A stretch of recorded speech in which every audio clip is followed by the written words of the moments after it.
আসসালামু আলাইকুম এভরিওয়ান, কেমন আছেন সবাই? আশা করি সবাই ভালো আছেন। আমরা রুটি যখন তৈরি করি, রুটি বানানোর সময় অনেক সময় ছোট ছোট লিচি করে বানাই থাকি। তো এভাবে অনেক সময় অনেক দেরি হয়ে যায়। তো এভাবে যদি আমরা যে শিল দিয়ে বাটনা বাটি, শিলের মতো করে সুন্দর করে ভালোভাবে মথে এভাবে যদি শিলের মতো করে একটা সুতার সাহায্যে, এটা হলো আমি যে সুতার গুটি আছে সুতার গুটির থেকে সুতা নিয়ে এইভাবে একটু সুন্দর করে কেটে নিই। তবে ভালোভাবে মথে নিতে হবে আগে। এভাবে মথে তারপরে যখন একবারে নরম সফট হবে তখন এই যে শিলের মতো তৈরি করে এভাবে সুতা দিয়ে সুন্দর করে কেটে নিতে হবে। কেটে তারপরে রুটিটা বানানো হয়।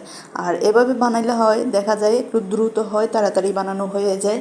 আর আমরা চাউলের রুটি যখন তৈরি করি, চাউলের রুটির যে কাইটা আছে ওইটা শক্ত হয়ে যায়। তাই দ্রুতভাবে যাতে বানানো যায় এভাবে কেটে যদি বানানো হয় তাহলে আমরা সহজেই তাড়াতাড়ি করে বানাইতে পারি।